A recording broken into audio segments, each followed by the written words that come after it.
The Mi-109 fighter screamed down from 25,000 feet toward the formation of American B-17 flying fortresses, crossing into German airspace on October 14, 1943. Hauptmann Klaus Weber, a veteran Luftwaffe ace with 47 confirmed kills, smiled grimly as he closed in on what appeared to be unescorted bombers flying deep into the Reich without fighter protection. This was going to be easy hunting, another demonstration of American tactical incompetence that made lone bombers perfect targets for experienced German pilots. Weber had been flying against Allied aircraft since 1940, witnessing the evolution of aerial warfare from the early days when German technical superiority seemed absolute. His Messerschmitt Bf-109 represented 4 years of combat refinement, piloted by men trained to standards that no Allied air force could match. American bombers, while heavily armed, were sitting ducks without fighter escort. Exactly what German pilots had come to expect from an enemy that seemed to misunderstand the basic principles of air combat.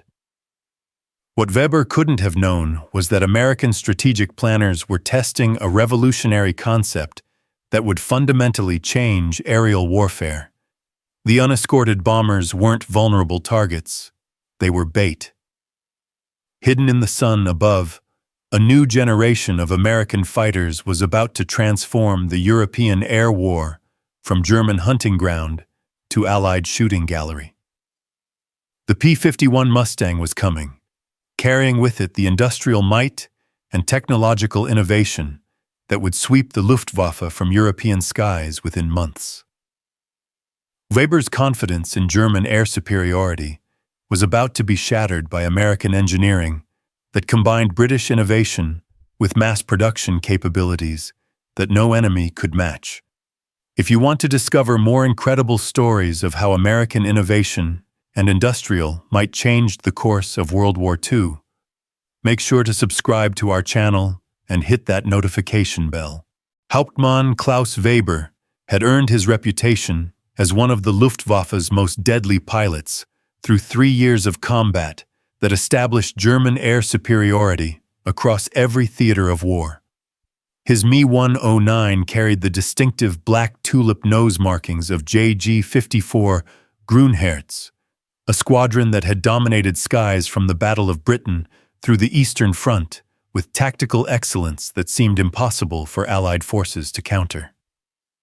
The German fighter pilot training system produced aviators with over 400 hours of flight time before combat deployment, compared to Allied programs that rushed pilots into action with barely 200 hours of experience.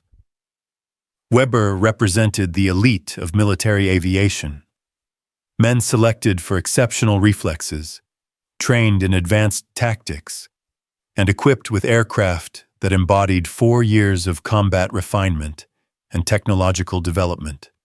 His Messerschmitt Bf-109G represented the pinnacle of German aeronautical engineering, featuring a Daimler-Benz engine that provided superior climb rate and high-altitude performance. The aircraft's design philosophy emphasized pilot skill enhancement through responsive controls, excellent visibility, and weapons systems that rewarded marksmanship over spray and pray tactics that characterized Allied fighter operations. Combat statistics through 1943 validated German confidence in air superiority that extended beyond individual pilot skill to encompass systematic advantages in training, equipment, and tactical doctrine. German pilots averaged 3.2 kills per loss against Allied fighters, while bomber interception missions often resulted in devastating American casualties that called into question the viability of daylight strategic bombing campaigns.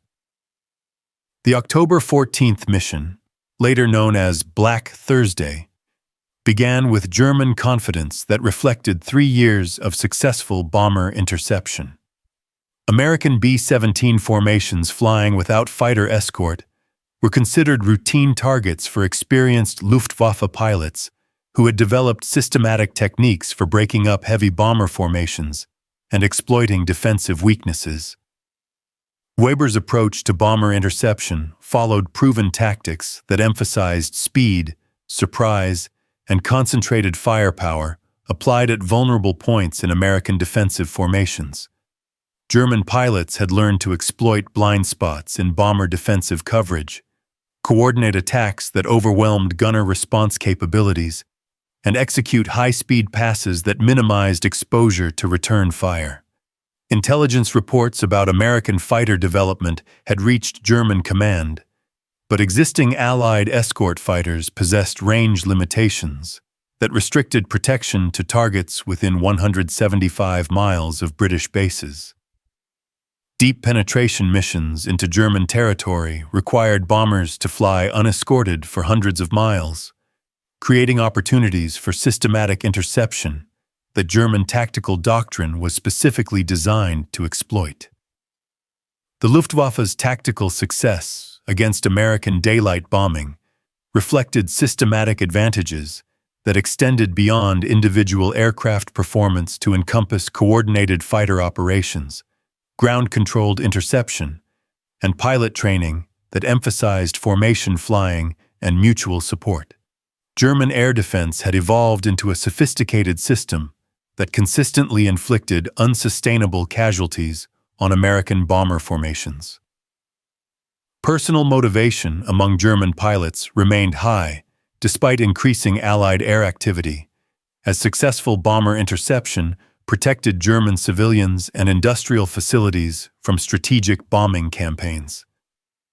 Weber and his squadron mates viewed themselves as defenders of the homeland, fighting against terror bombing designed to demoralize German resistance through attacks on non-military targets.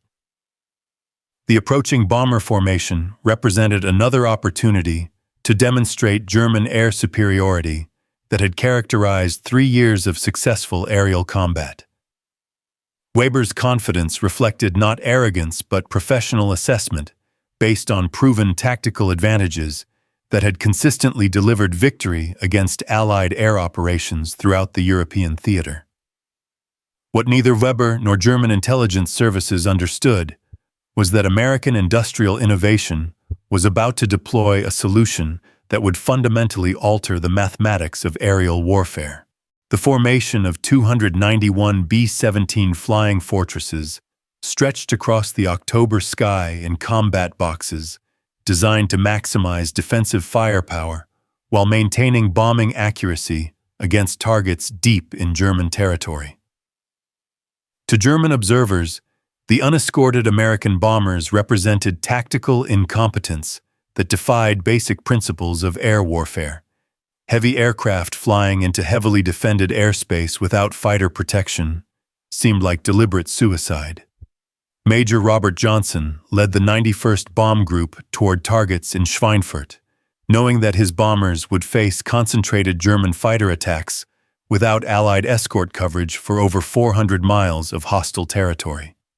American strategic doctrine assumed that massed defensive firepower from 50 caliber machine guns could provide adequate protection against enemy fighters, despite mounting evidence that German tactics had systematically overcome American defensive advantages. The B-17 Flying Fortress represented impressive American engineering applied to strategic bombing requirements, featuring advanced defensive armament, sophisticated bomb sights, and structural durability that enabled survival under combat conditions that would destroy less robust aircraft. However, defensive firepower couldn't compensate for fundamental vulnerabilities that German pilots had learned to exploit through systematic tactical development. German intelligence services had thoroughly analyzed American bomber defensive capabilities through extensive combat experience that revealed specific weaknesses in formation flying, crew training, and tactical doctrine. Luftwaffe pilots understood exactly where to attack B-17 formations for maximum effectiveness, while minimizing exposure to defensive fire that American planners had assumed would provide adequate protection. The psychological impact on American bomber crews reflected growing awareness that daylight strategic bombing was producing casualties that threatened mission viability. Average bomber crew survival rates for complete tour rotations had dropped below 25%, indicating systematic German tactical superiority that American leadership was struggling to address through available resources and existing strategic doctrine. Technical analysis of German fighter tactics revealed sophisticated approaches to bomber interception that exploited American defensive limitations through coordinated attacks, superior aircraft performance, and pilot training that emphasized precision gunnery under high-speed combat conditions. German pilots were systematically outfighting American defenders through professional competence, rather than technological advantages alone. The economics of bomber versus fighter production favored German defensive strategies that could destroy expensive American aircraft using relatively inexpensive fighters piloted by experienced aviators. Each B-17 required 400,000 man-hours to manufacture, while German fighters needed only 4,000 hours, creating mathematical advantages that sustained German air defense despite Allied industrial superiority. Weather conditions on October 14th provided optimal visibility for German fighter operations, while eliminating cloud cover that might have offered concealment for American bomber formations. Clear skies enabled maximum effectiveness for German pilots, who possessed tactical advantages that weather couldn't neutralize through environmental protection. Communication intercepts revealed German confidence that bordered on contempt for American tactical planning that sent valuable bombers into heavily defended territory without adequate fighter protection. Luftwaffe pilots discussed the approaching mission in terms that suggested routine hunting rather than serious military challenge requiring maximum effort or tactical innovation. Formation discipline among American bombers reflected crew training that emphasized maintaining defensive positions despite casualties, continuing toward target objectives regardless of losses, and accepting tactical disadvantages that strategic doctrine assumed could be overcome through industrial production rather than battlefield innovation. As German fighters positioned for systematic interception of unescorted American bombers, the stage was set for aerial combat that would either validate German air superiority or reveal American innovations that nobody had anticipated.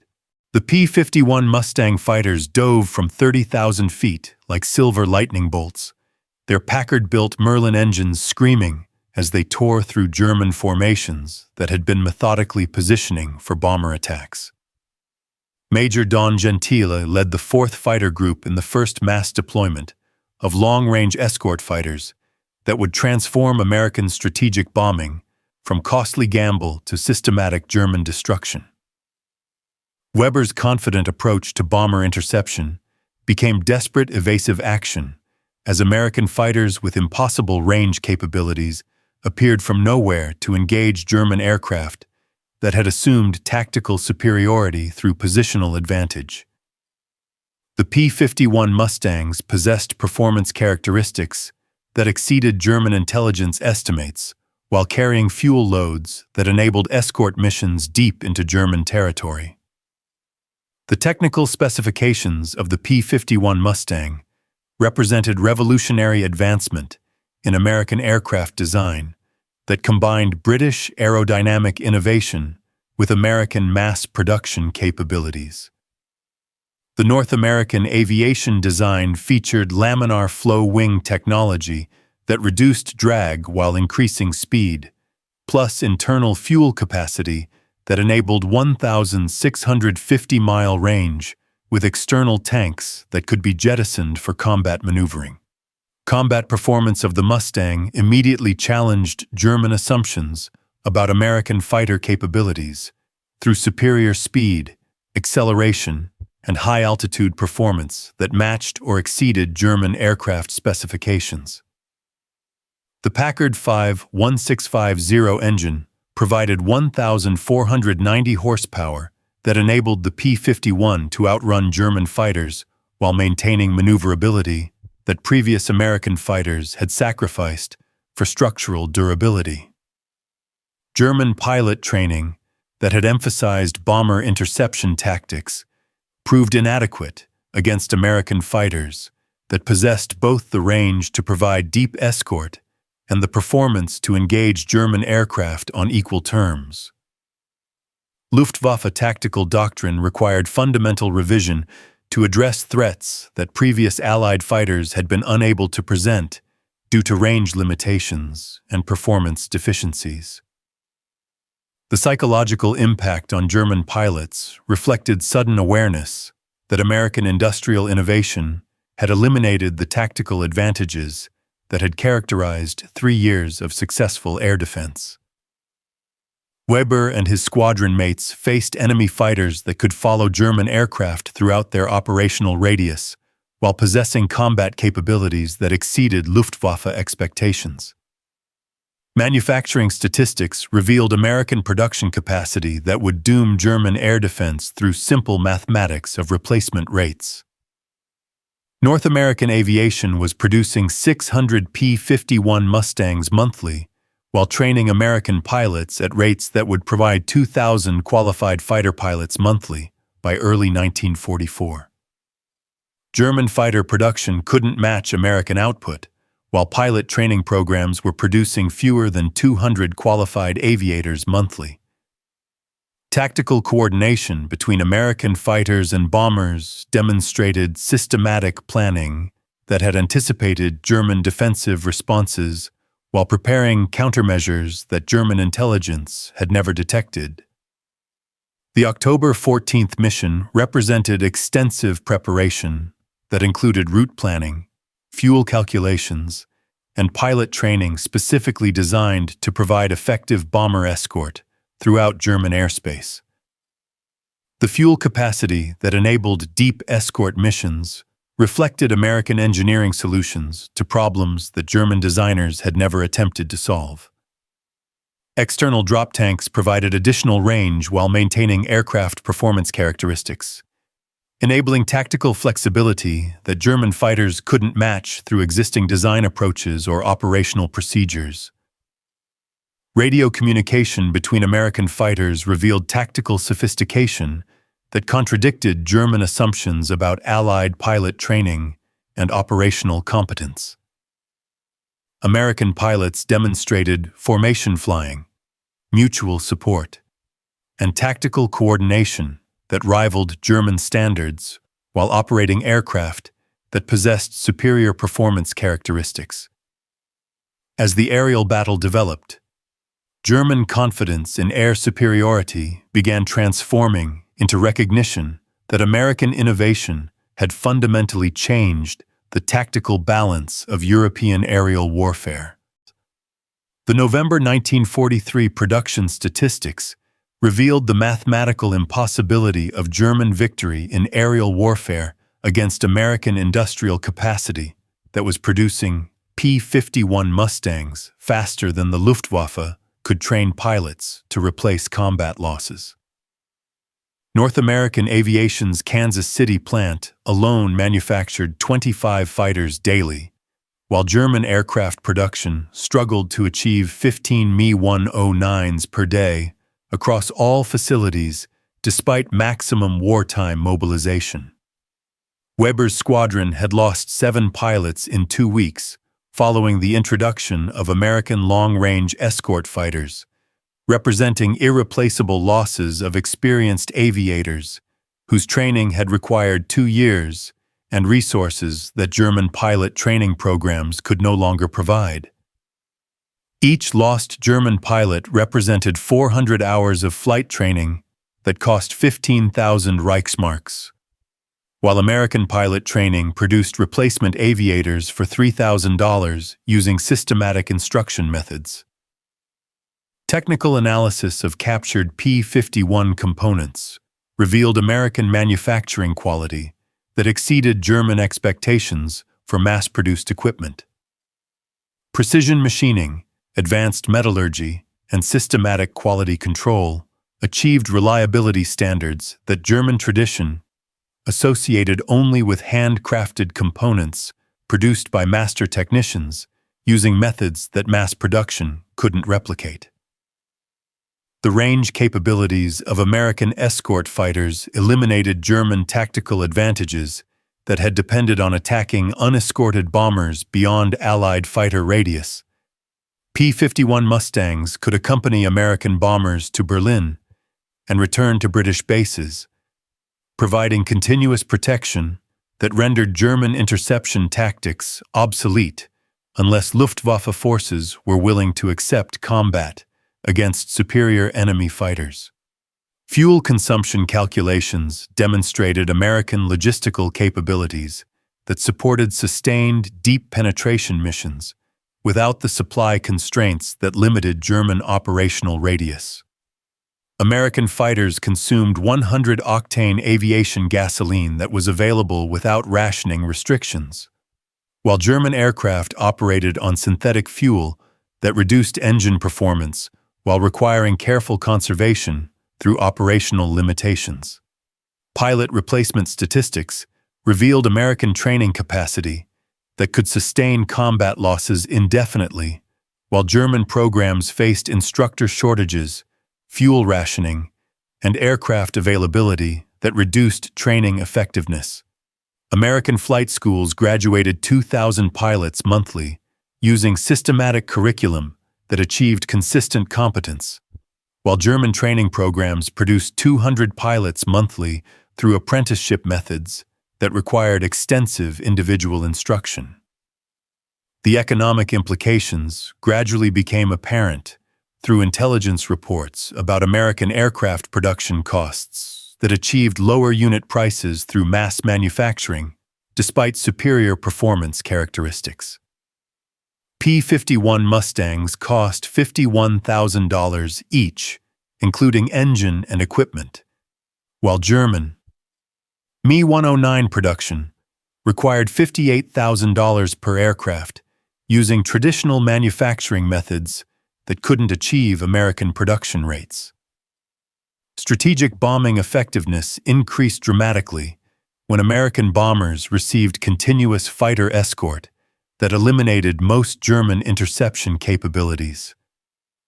Bomber loss rates dropped from 20% to 3% during escorted missions, enabling sustained operations against German industrial targets that systematic fighter attacks had previously protected through tactical air superiority. International cooperation through Lend-Lease programs provided P-51 Mustangs to British, Soviet, and other Allied air forces that enhanced combat effectiveness while reducing American operational burdens.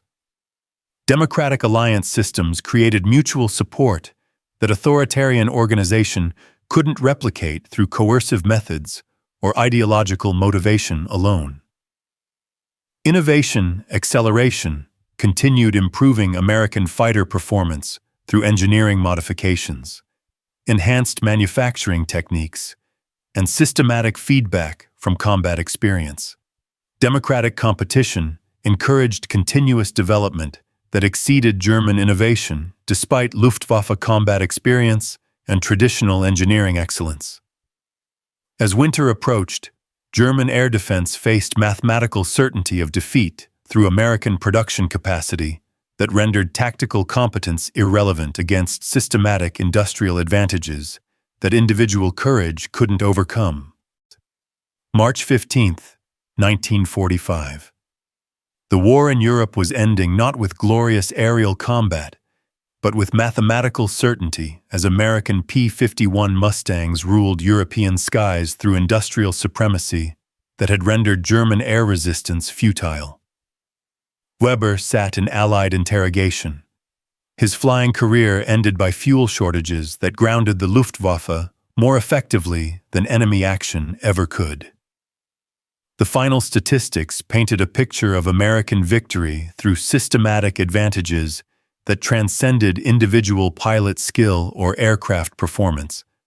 Over 15,000 P-51 Mustangs had been produced during the war, while German Me-109 production peaked at 12,000 units before Allied bombing and material shortages reduced output to statistical insignificance compared to American manufacturing capacity. Pilot loss ratios revealed the transformation of aerial warfare from German hunting ground to American target practice. Experienced Luftwaffe aviators like Weber had been systematically eliminated through attrition warfare that German training programs couldn't sustain against American replacement rates. The Luftwaffe lost 55,000 aircrew during the war, while American pilot training programs produced 250,000 qualified aviators using systematic instruction methods. Technical superiority of American fighters reflected engineering innovation that had solved fundamental problems through systematic research and development programs. The P-51 Mustang achieved range, speed, and maneuverability through aerodynamic advances that German designers had never attempted, enabled by wind tunnel testing and computational methods that European tradition had considered unnecessary for aircraft development. Economic analysis revealed American aviation industry profits that enabled continued innovation, while German aircraft manufacturers faced resource shortages that reduced both quantity and quality of production. Democratic capitalism had proved more efficient than command economy organization for sustained technological development under wartime conditions that demanded both innovation and mass production. The workforce development that enabled American success included training programs for women, minorities, and immigrant workers whose contributions enhanced, rather than compromised, technical achievement. Democratic inclusion had created human capital advantages that authoritarian systems couldn't replicate through ideological motivation or traditional social organization. International cooperation through aircraft sharing had demonstrated American ability to support global alliances while maintaining technological leadership. P-51 Mustangs served with British, Soviet, Free French, and other Allied air forces that enhanced collective effectiveness while reducing American operational burdens through shared responsibility for strategic objectives. Post-war analysis would reveal that American fighter production had exceeded strategic requirements by factors that enabled peacetime conversion to civilian aviation without economic disruption. Democratic abundance had created surplus capacity that authoritarian scarcity-based planning had never achieved through resource conservation or ideological efficiency. Innovation continuation beyond military requirements included civilian aircraft development that applied wartime technological advances to commercial aviation. American aeronautical engineering had created systematic advantages in aircraft design, manufacturing, and operation that would dominate global aviation markets for decades following military victory. Personal transformation among German pilots reflected comprehensive reassessment of American capabilities and democratic values that had achieved technological superiority through systematic methods rather than individual genius or cultural tradition. Former enemies became advocates for democratic governance and international cooperation based on mutual respect rather than military dominance.